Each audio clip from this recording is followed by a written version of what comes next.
Hello again there, folks. So I thought I would just switch on the microphone and have a bit of a talk about some things that's been going on recently and what I think is going to be happening in the future. So as most people know, Millennial Wars' channel was deleted.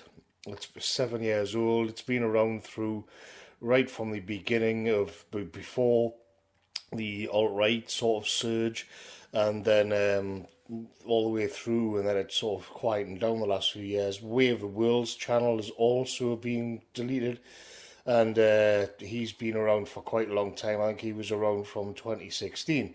But of course, this is just the latest in just an endless purge of any kind of dissident right-wing content from YouTube, from this platform. Though I'm also going to be posting this video on other platforms as well, which I'll come to later. And it's funny to be left in that situation, in my situation, because there's a couple of other channels left out there, all waiting for the chop. But by and large, I mean, even some of those are more recent ones. And I was thinking about this, that I'm kind of like the last of the Mohicans. Or there's very, very few of us left. There was once upon a time on YouTube existed an energetic, creative, dissident, socio-political, cultural movement, and it's been so thoroughly purged and destroyed. It once stretched across hundreds of channels on YouTube, and now the censorship has been so relentless and so long enduring that you get to it where I'm like kind of like the last one. I'm the last saber-toothed tiger waiting to go. Well, me and a few others who I can't name because it'll be like blowing their cover or something. But I'm sure people know who I'm talking about. So you just see that it's like it really is the end of an era. People are saying it's the end of an era, particularly because Millennial Wars' channel was sort of like the stalwart and the first of its kind, or the first of its kind that gets popular. But I mean, it's an interesting thing for me that that the say Way of the World and Millennial Wars' YouTube channels, they were old, and it's how come no, like, where were the more recent channels? Where were the people who came after that? Millennial Wars' channel was 7 years old. Way of the World's was 4 or 5.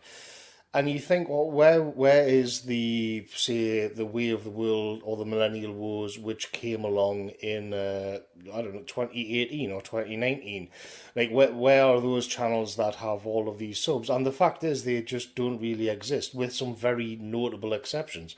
What came in after that was the neo-reactionary stuff made a comeback, mainly because it's a little bit more nuanced, and they don't get into the really inflammatory stuff that used to be popular on YouTube. So they, in a way, I think they have benefited from that. I don't hold them against them. There's a lot of interesting ideas going on there, and I get on well with them. I talk to them a lot, but it remains a fact that what was an entire scene, an entire movement, has been completely purged off this platform, and you get down to the situation where, like, you're the last of the eagles that needs to be shot by some toothless goon. That's kind of like where we are. And when you say, well, why did nobody come in? Why is there been a bit of a dearth of new content creators over the last few years? Now, you can get into the political philosophy of it all, and you can talk about how it went out of fashion or all of this, but the core things didn't actually go out. The core sort of messages of these, the alt-right, let's say, are still more important than ever. It's just what happened is that I think YouTube, this is about YouTube. It became so creativity became impossible on this, and I think this is something which doesn't get discussed enough. Where if you're a young lad and you've got some ideas, you've got some skill making videos and things like that, like, are you going to bother investing your time and energy in a site like YouTube where you know they hate your guts and they know you want you gone? And the fact is no. And I think there's a lot of reasons for this.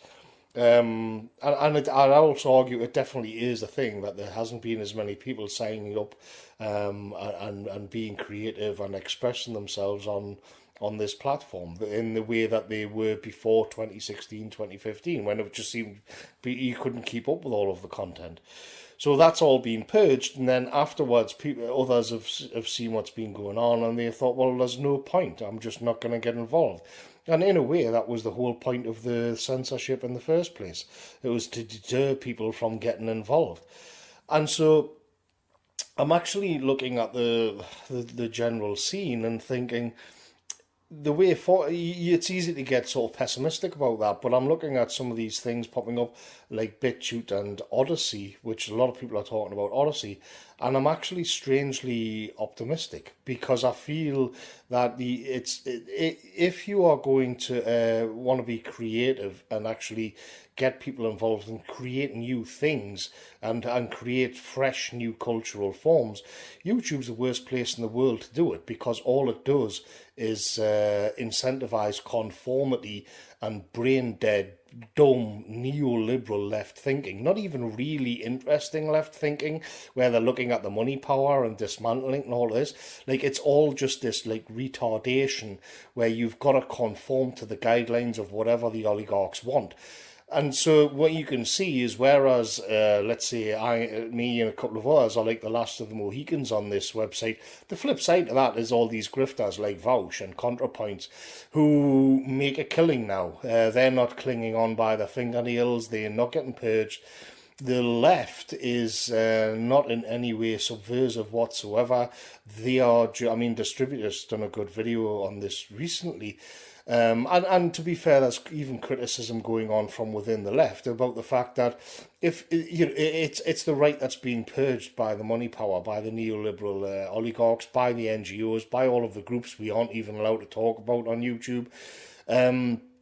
But then you have to ask yourself, is that good for them? Has that been good for them to conform to a certain set of guidelines to the letter because they're making $2,000 a week in super chats, or they've got 10,000 people on Patreon, or whatever it happens to be?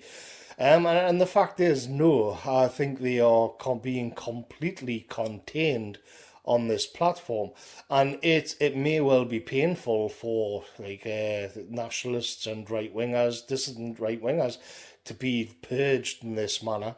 But when you look at the possibilities which are now showing up on other platforms and on other sites, then you can begin to get a little bit more optimistic, I think, because the all YouTube does is, like the rest of the system, is kills creativity. It kills anybody with an aesthetic sense or an artistic sense, and it reduces everybody to just being some slave of the oligarchs.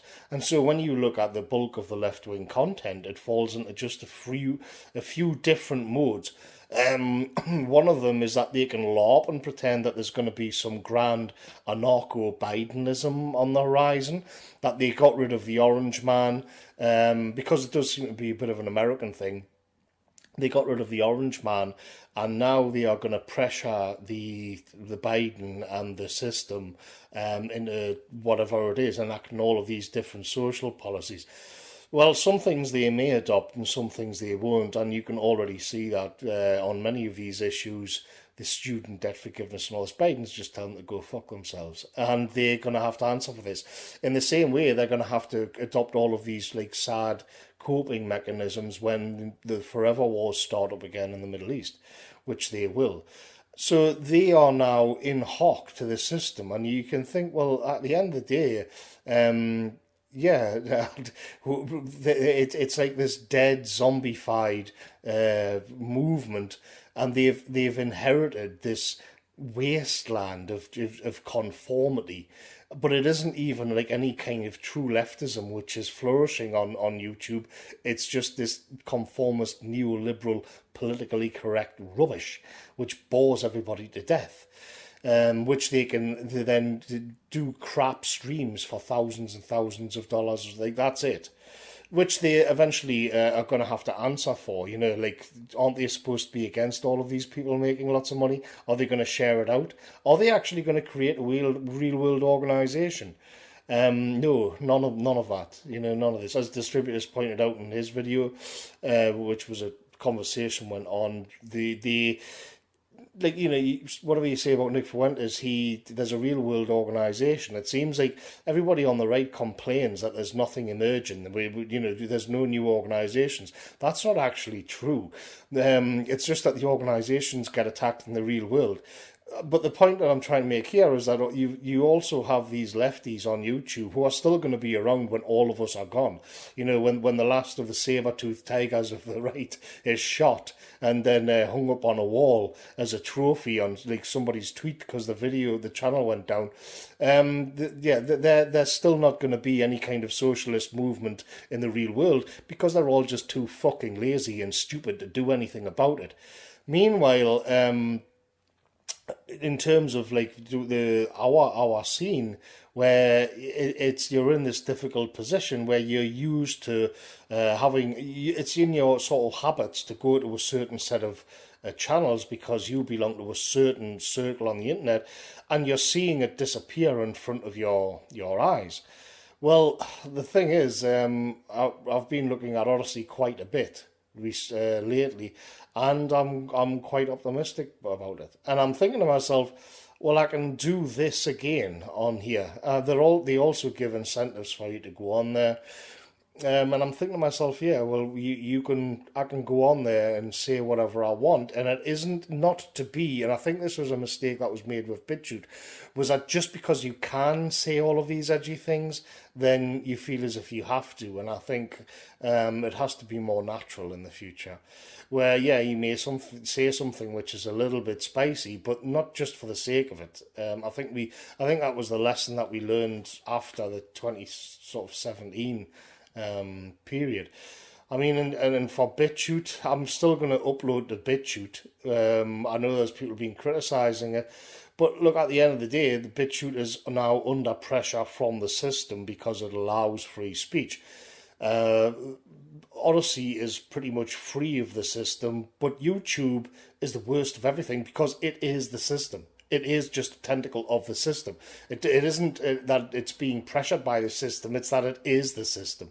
So I'm gonna, I've got a bit of sympathy for the long-suffering bloke who runs Bitchute, because I don't think he knew what he got into. But I do feel like this problem has been solved. I think Bitchute was like a lifeboat and everybody piled into it. But more and more, the Odyssey's looking pretty good. It looks slick. It works well. So what we could see is like this is like a new energy, and an energized scene, which we just can't, and it hasn't happened on YouTube. It's been kind of lifeless because at the end of the day, you always feel like you're going to get banned. It's not something you want to invest in, and they don't want you to invest in it. I mean, imagine if you got Charles Dickens to rewrite or write a book, but gave him a list of words he wasn't allowed to use. Imagine if you've imagine somebody like Rembrandt and you tell him to make a painting, but he's not allowed to use the colour brown. This is what it's like, and it's not just about the politics of it. It's not just about the kind of mentioning a certain group or saying this particular slur or being explicitly offensive and politically incorrect and all that. I actually think I think this kind of censorship has a deadening effect. Now, some people will say it makes you more creative to get around the rules. Well, yeah, that's true, but it is like that too is like a bit of a coping mechanism. It's better just to be able to express yourself and say what you want, because I think it does have this deadening effect on absolutely everything on the platform. That's why I was kind of mentioning the left before as well, because they were always closer to the system, even though they hate to admit it. It's a fact. Their ideas, and they're not. It's not because they've had this influencing on the system. It's because they are creations of the system itself, and they can pretend that they are doing something on YouTube, and the system's quite happy for them to live in that fantasy. But even then, you can see that they're fooling themselves into thinking they're doing something. At least the right on under those kind of illusions to that degree. Which I mean, they've really got problems if you think sitting on your Patreon account of like $25,000 a month, like counterpoints or whatever that voucher's getting or whatever, like that's that. Yeah, they're allowed to do that because they don't threaten the system. It's as simple as that. Then they're not a worry, and they've learned to conform to the value set, and they're okay with it. We can't do that, and we're actively being purged. So these things, it could be that once we get this move done, and this is all over, this deadening effect, this feeling that you're under constant scrutiny, it may well be quite a liberating thing. And we could see this new wave of interesting stuff happening over on somewhere like Odyssey. So it is the end of an era, but the thing about an end of an era is that something else always begins. And I'm actually, I mean, I'm not well known for being like a bundle of joy, but yeah, I think it's going to be okay. I think we're going to make it. I think it's going to be okay. As far as this whole censorship is going, the challenge in the future is going to be real world. So if they can't censor us on the internet anymore because you've got blockchain, next generation things like Odyssey or Telegram or now Gab, then what are they going to do? Well, it's probably going to be just coming to your door, but we're not there yet. We're not there yet. So yeah, I'm mildly optimistic, but yeah, this channel will go as well. So people who support me financially on subscribes on Patreon. If I do something off platform, I always post it on there, so they always get to see it, because I'm forever grateful for that, for that support. So that you'll all, or you can follow my Telegram, and I'm also on Gab. So you can see what I'm up to there, always posted, and everything always gets posted to my old blog as well. So yeah, I don't think it's the end of one particular long stretch, and it's the beginning of something new. So I'll see you later, folks.